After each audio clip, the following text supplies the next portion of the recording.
Hey guys, welcome back to 911 Mythbusters. This episode we're going to be talking about the busy signal.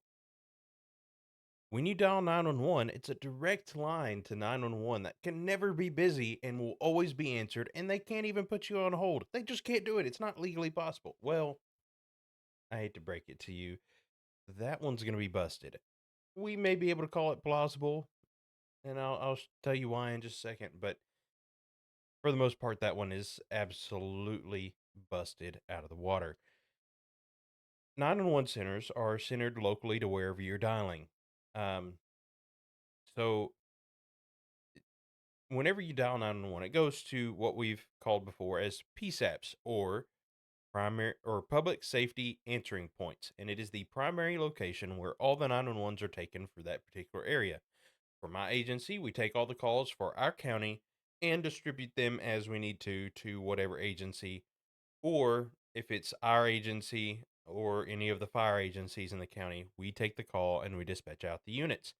Because we are a medium sized agency, we're not huge. So if I take a 911 call, I'm also going to be dispatching out the fire department or police, whatever's needed for that situation. I'm also going to be dispatching them.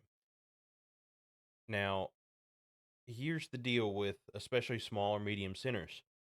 When I work night shift from 7 p.m. to 5 a.m., usually, unless we're fully staffed and I have someone there that leaves at 3 a.m., usually from 1 a.m. to 5 a.m., that 4 hour period, I am by myself. So if I have something come in that's major and I'm getting four, five, six calls, I'm having to try and answer those four, five, and six calls as well as dispatch out the units to get them out there in a timely manner. So if you call and I'm trying to tell, my other caller, hey, if you can hold on 1 second, I need to answer another 911 call, make sure it's the same emergency. And that's usually what I tell people is I need to make sure that they're calling about the same emergency and it's not something else. Um, I can't tell you the amount of times people have been upset at that and just berated me for how dare I put them on hold, but that's the reality of it is I need to even if you're giving me great and good information, more than likely I've already gotten units on the way, but I'm going to tell you, "Hey, I need to put you on hold for a second so I can check on these other people, make sure it's not a completely separate major emergency on the other side of town." And you because you have to filter all the calls, and a lot of times sometimes people will get tired of it ringing so many times and they'll hang up, which whenever people call and then hang up like that, it'll cut off. It pops up a little notification on the screen and it'll constantly keep dinging until I click that and call them back.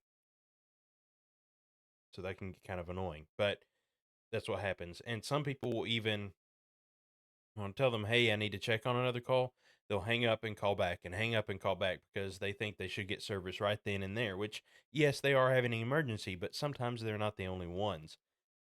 So yeah, busted. If you call, sometimes your line will be put into a uh, not really like holding, but it'll be put in a line for the dispatchers to answer. And once your call gets to that top of the line, a dispatcher will answer.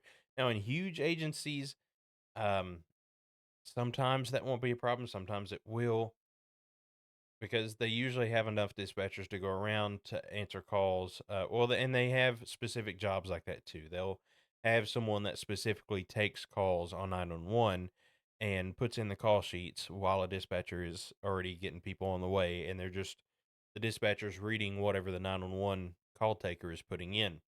Like I said, with smaller to medium agencies, even some large ones, we're doing it all. We take the call, we dispatch it, we follow up on it, we take all the radio traffic from the officers or fire department, and that's how we deal with it. So sometimes it can get a little hectic. Also, we have four lines open on our 911. If you get more than four calls at the same time, it's going to roll over to our main phones. And so it'll get hectic. And if your dispatcher sounds rushed or like they're trying to get to other things, don't worry, they're taking care of you, but they also need to make sure that other calls are the same matter and not separate matters. That makes sense. So yeah, if you call, there's a possibility of getting not really a busy signal, but you'll be on hold on the line for a second. Also, if you call 911 and say that your cat is missing, there's a very good possibility you'll either get put on hold or transferred to the main line and put on hold so that way we can keep our 911 lines clear.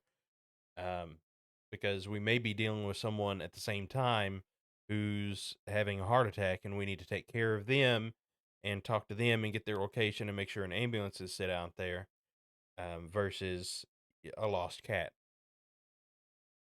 It may seem harsh or cold, but it is what it is. A lot of people do get upset over that, but that's just the reality of the situation. Sometimes there's different things going on. Some people would even say, then why do you even take that 911 call over a missing cat? Well, a- at the end of the day, we still have to have some type of customer service, even though we have an essential job and we have to be abrasive sometimes or straight to the point sometimes. If I have nothing else pressing at the moment, and I have that 911 call about the missing cat, I'm still going to try and have some level of customer service or empathy and try and talk to that person and get them what they need, regardless if it's on 911. Now, if I have other 911s coming in, might be a little quick or to the point and abrasive and, you know, get your name and number. I'll have an officer call you when I can. That kind of thing. This one seems to be a little bit of a short episode today. I do apologize for that, but I hope you enjoyed it. I hope you drop me a like and subscribe. Help me out a little bit. If there's anything you want to see or know about 911, please drop it in the comments and let me know. And if you have to dial 911 until next time, remember to dial up those details.